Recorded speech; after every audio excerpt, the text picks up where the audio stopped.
75 million years ago, the land we now call the Sahara was a vibrant, lethal paradise.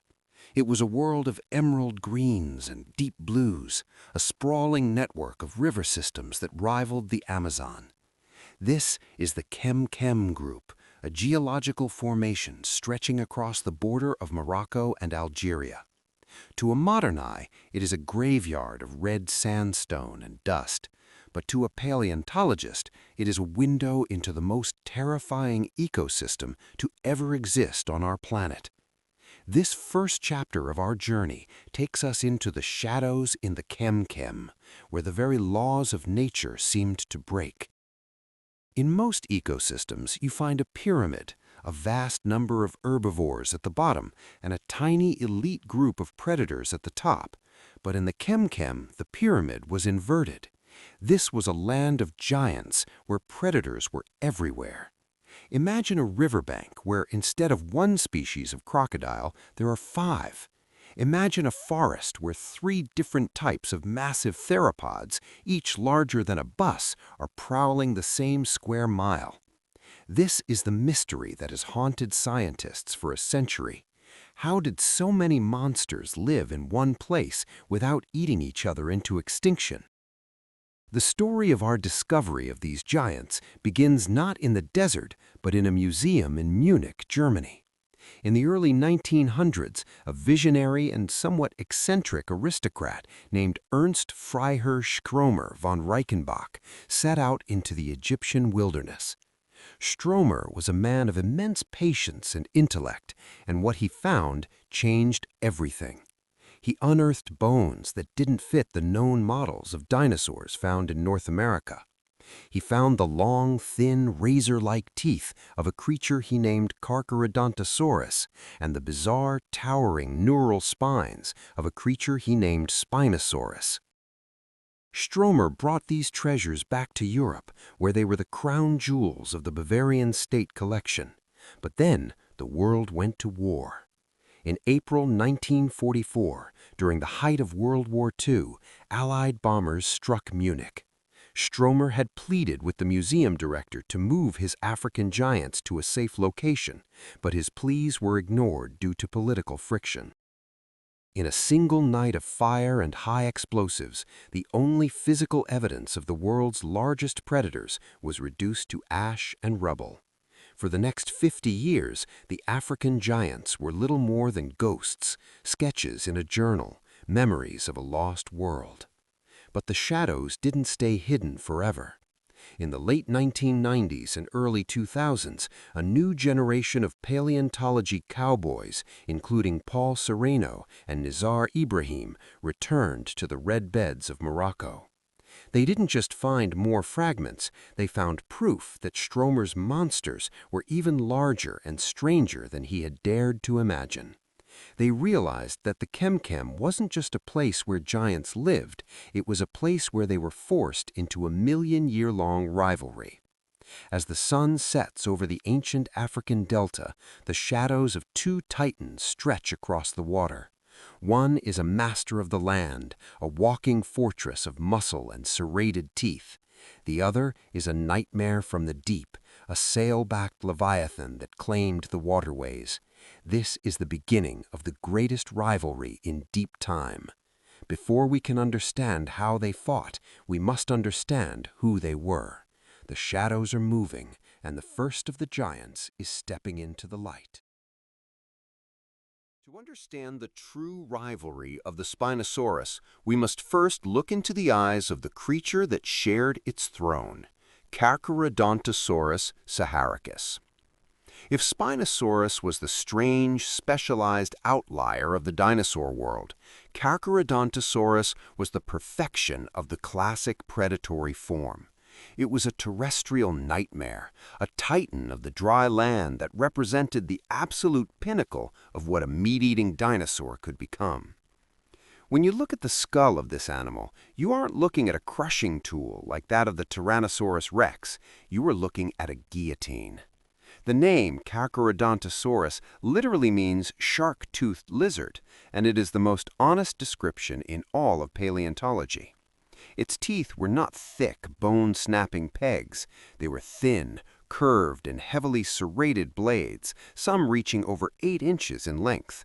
They were designed for one specific purpose: to slice through flesh, muscle, and hide with almost zero resistance.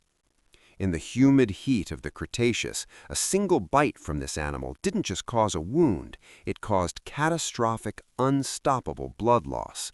This was a slash-and-fade killer. It would strike a massive sauropod, back away, and simply wait for the laws of biology to do the rest. The sheer scale of this predator is difficult for the human mind to process. At its largest, Carcharodontosaurus stretched nearly 14 meters long, roughly 45 feet, making it longer than almost any T-Rex ever found. Its skull alone was a 5-foot-long weapon of war, honeycombed with internal air sacs to keep it light enough for the neck muscles to whip it around with terrifying speed. While it was massive, it was not lumbering. Its legs were powerful and athletic, built for bursts of speed across the sun-baked floodplains of the Chem-Chem. But the anatomy of a killer isn't just about teeth and size, it's about its senses. CT scans of the brain cases of Carcharodontosaurus reveals a creature with a massive olfactory bulb.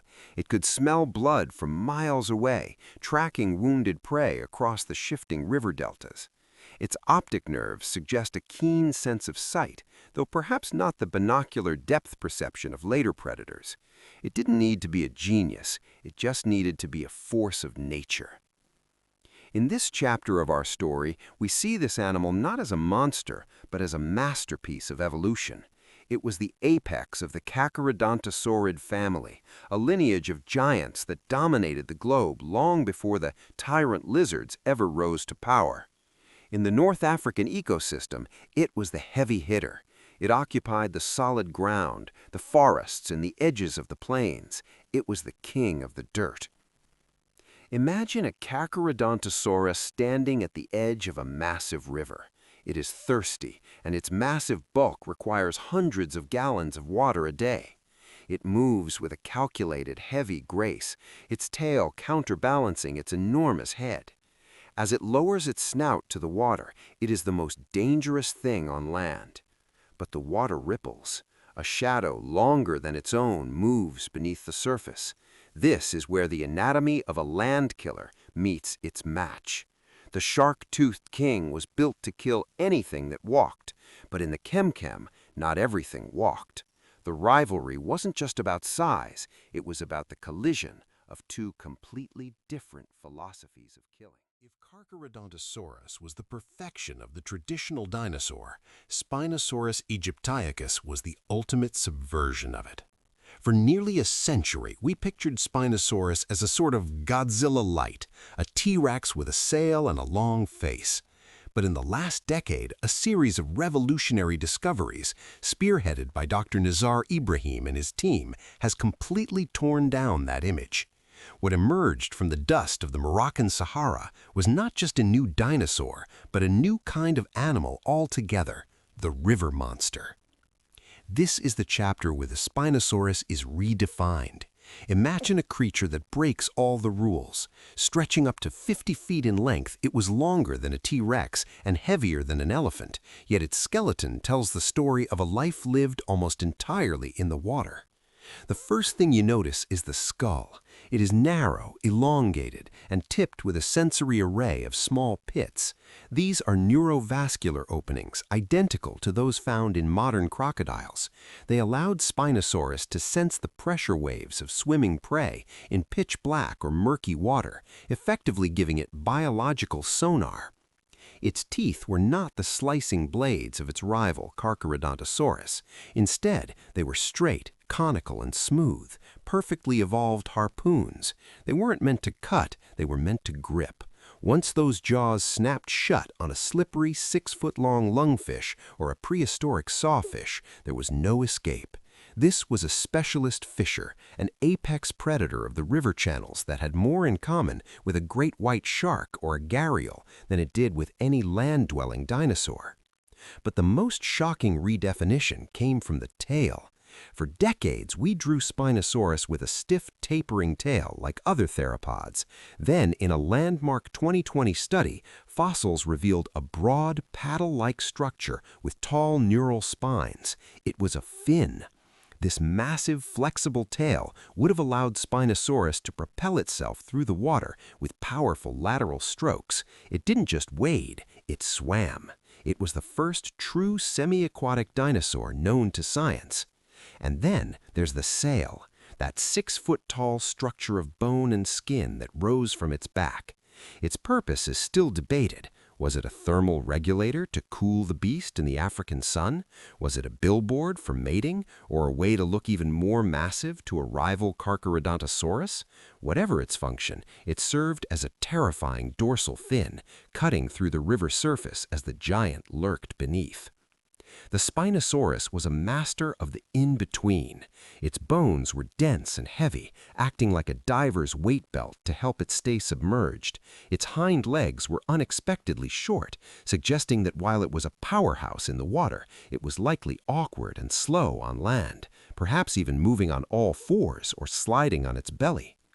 This redefinition changes the entire dynamic of our rivalry.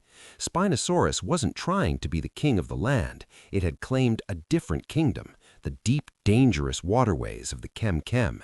It was a dragon of the delta, a 15-ton leviathan that could disappear beneath the surface with barely a ripple. But in an ecosystem this crowded, even a river monster has to come ashore eventually. And that is where the paths of the slicer and the gripper, the land king and the river king, began to cross. Now we address the question that baffles everyone. If two of the largest predators in history lived in the same place at the same time, why didn't they just kill each other off? The answer lies in a beautiful, brutal biological concept called niche partitioning. In the modern Serengeti, a lion and a crocodile might live only yards apart, but they rarely clash because they occupy different roles. 95 million years ago in the Chem-Chem, Carcharodontosaurus and Spinosaurus had perfected this biological truce to an art form. Niche partitioning is the natural division of resources that allows high-octane predators to coexist. Carcharodontosaurus was the specialist of the terra firma. It spent its days tracking the migrating herds of long-necked sauropods and iguanodonts. It was built for the marathon and the ambush on dry ground. Spinosaurus, conversely, was the king of the liquid highway. It focused on the massive, protein-rich fish like the 8-foot Onchopristis, a prehistoric sawfish. By hunting different prey in different environments, these two titans could usually avoid a direct, life-threatening confrontation. But nature is never static. The Chem-Chem was a land of extreme seasons. During the monsoon months, the rivers swelled, and Spinosaurus had a kingdom that stretched for miles. But as the dry season took hold, the lush mangroves turned into cracked mudflats, and the vast river systems shrank into isolated, stagnant pools. This is when the truce would shatter. Imagine a shrinking waterhole at the height of a prehistoric drought. A Carcharodontosaurus, desperate and dehydrated, approaches the mud-choked bank. Its massive bulk requires constant cooling and hydration, but the waterhole is already occupied. A Spinosaurus is coiled in the shallows, protecting the last of the deep water where its prey and its survival is concentrated. This wasn't just a fight over food, it was a clash of two completely different combat styles. The Carcharodontosaurus would use its height and its slicing, shark-like teeth to target the Spinosaurus's neck or its exposed high-profile sail. One deep lateral strike could cause the Spinosaurus to bleed out in minutes. On the other hand, the Spinosaurus possessed weapons the shark-toothed king lacked: powerful, long arms tipped with 12-inch hook-like claws. If the Spinosaurus could grab the Carcharodontosaurus and pull it toward the deeper water, or use those claws to slash at the rival's chest, the tide would turn instantly. We know these battles happened because the fossils tell us so. Paleontologists have found Spinosaurus vertebrae with the neural spines bitten off and healed, marks that perfectly match the jaw shape of a Carcharodontosaurus. We have found the teeth of one embedded in the remains of the other. These weren't always fights to the death. Often they were displays of dominance. A snap of the jaws, a swipe of a claw, and a roar that would shake the very trees. In this final chapter, we reach the end game of the Cretaceous. We've looked at the slicing efficiency of the Carcharodontosaurus and the aquatic mastery of the Spinosaurus. But now we must ask the ultimate question: who really ruled? To find the answer, we have to look past the who would win in a fight scenarios and look at the cold, hard data of the fossil record and the eventual fate of the North African ecosystem. If we define ruling by sheer physical dominance in a vacuum, the answer is a stalemate. These two were the ultimate expressions of different evolutionary paths. Carcharodontosaurus was the supreme land predator, a creature that could bring down 50-ton sauropods. It ruled the solid earth with a jaw designed for slaughter. But it was a specialist of the plains. Put it in the water, and it was a sinking weight. Spinosaurus, meanwhile, was the largest predatory dinosaur ever to walk or swim on Earth. It was the master of the most productive food source in the Chem, the water. It ruled the rivers with a sensory array that made it a ghost in the dark. However, the verdict isn't found in a battle between two individuals. It's found in the survival of their legacies. And here, the story takes a tragic turn. For all their power, both of these titans were victims of their own specialization. As the mid-Cretaceous progressed, the world began to change. Rising sea levels and shifting tectonic plates began to drown the North African river systems. The vast deltas of the Chem, the very stage upon which this rivalry played out, slowly disappeared. The Spinosaurus was the first to feel the pressure. It was so specialized for a water-based life, with its short legs and fish-gripping teeth, that when the rivers dried up or became too salty, it had nowhere to go. It couldn't suddenly become a marathon runner on the plains. It was a king without a kingdom. Carcharodontosaurus fared little better. As the giant, long-necked dinosaurs they hunted began to dwindle in the changing landscape, the shark-toothed king found itself with a massive body that it could no longer fuel. By the time the famous asteroid struck the Yucatan Peninsula 66 million years ago, the great rivalry of the Chem was already a memory. Both lineages had vanished millions of years prior, replaced by smaller, more adaptable predators, and eventually the rise of the abelisaurids and tyrannosaurs in other parts of the world. So, who really ruled?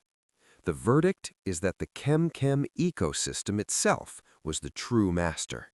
It was an environment so rich and so volatile that it forced evolution to create two different versions of the perfect killer just to keep up.